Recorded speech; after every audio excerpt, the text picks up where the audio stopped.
Yes, welcome back to yet another episode of Bezos Chivozi. And for this episode, I want to start from an angle that is in form of a question.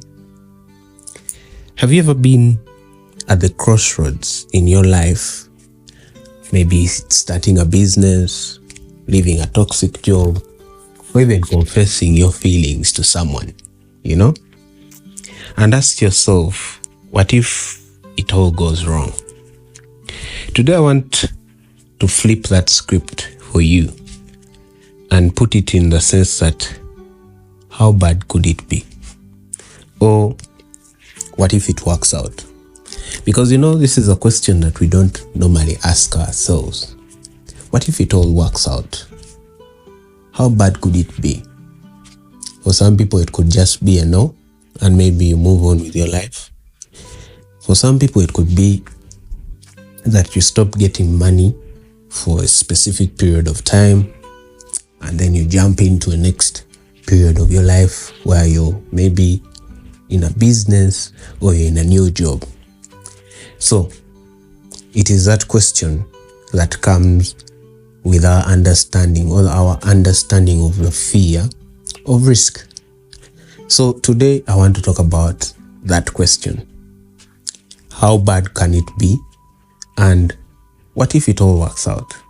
Because it's something we need to ask ourselves whenever we are at the crossroads in our life. I've seen that many times we are afraid because we are thinking of only the bad things that could happen.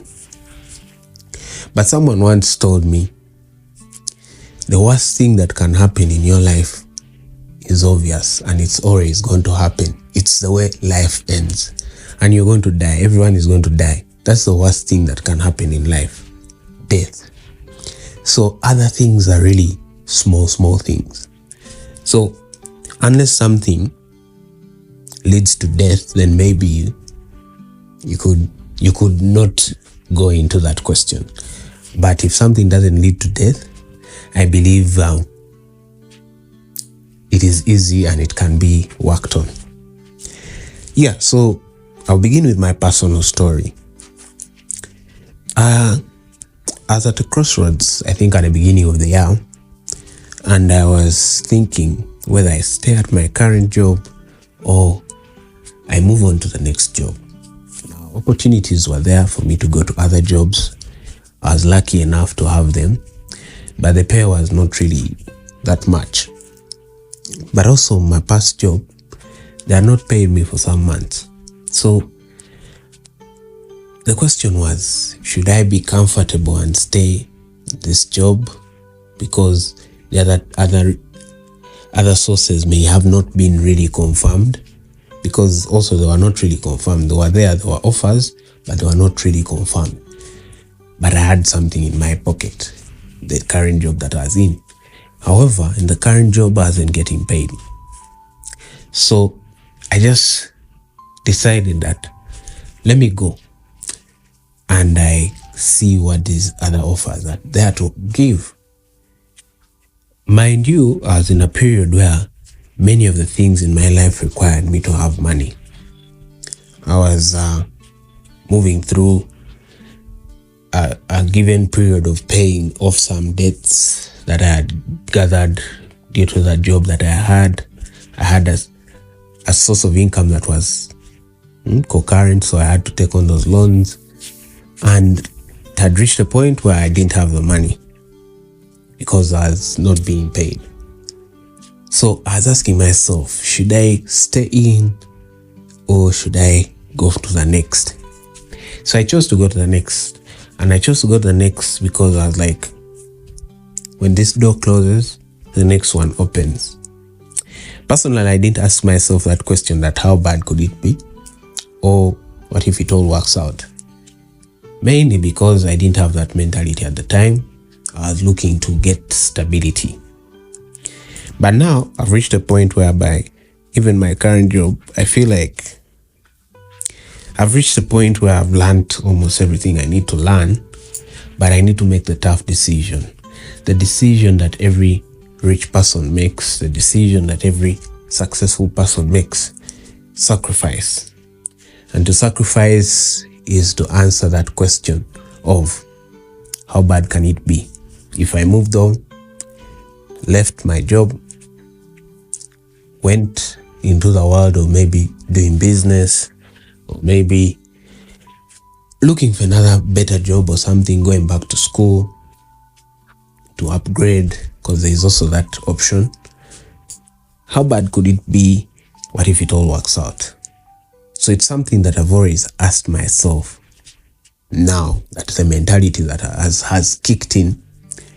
What bad thing could come out of it, and how bad could it be? So I'm just trying to see, would it work for me? And I know it would work for me, because nothing bad is as bad as death. At least that I've tried to put it into my mind. All these things, as long as it can't take your life, it's not as bad as it can be. So what really is the worst that could happen? This question changed my perspective, and I want you to change your perspective today, because the real enemy, as I realized over the years and even now, the real enemy is not the risk. It is the fear of being uncomfortable. Now, I'm working towards getting a scholarship or getting serious about my master's. I've had this conversation a lot with one of my caregivers, and she keeps telling me that I need to do the master's early enough. Why? Because it's the only way I'll maybe gag a better job or something, or have more opportunities. And that's the truth. In this Africa, or in this world, more opportunities come with more knowledge that you have. And what's the evidence of knowledge? The papers, or even the experience. So I'm thinking maybe I should do that. And then one thing they told me based on that question is, play it all out. See what are all the possible bad things that could happen. Sometimes there are no bad things that could happen, but it's just that fear clouding your judgment, clouding your mind to not seeing exactly what you should do. So play it out and see, weigh all the failures and all the successes that would come out of the decision that you're going to make.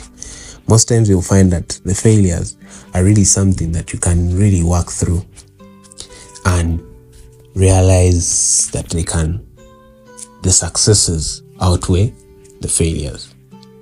Then I was told to also reframe my risk.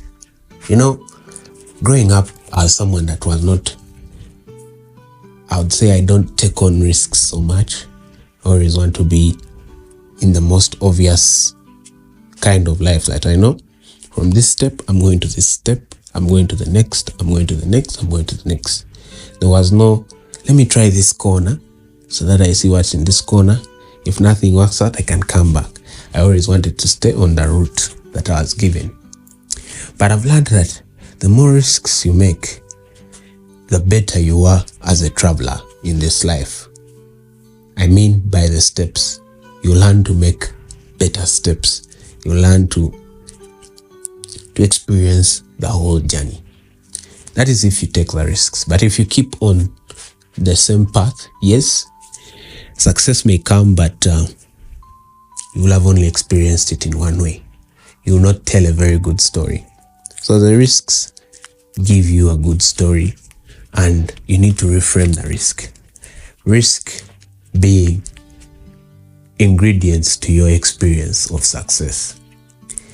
So you do also need to know that you can do something afraid, because it is the fear that makes us think of the bad when we ask the question, what if it all works out? What if?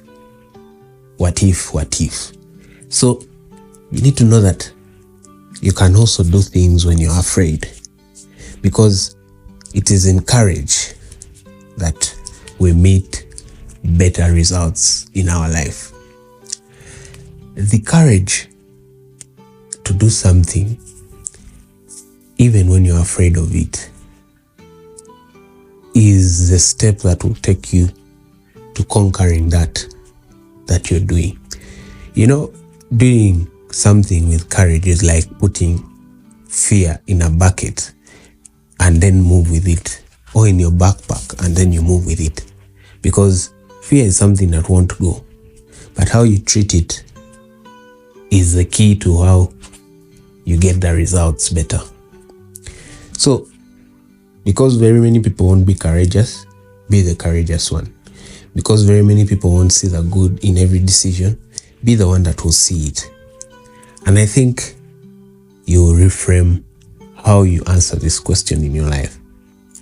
And you'll see that more of the things that you're afraid about are things that really do not matter. And the things that do matter are the ones that actually push to your success. Otherwise, I think that is it from me from this episode. Yeah, keep it at Bezos Chibozi. See you next Monday. Thank you for listening.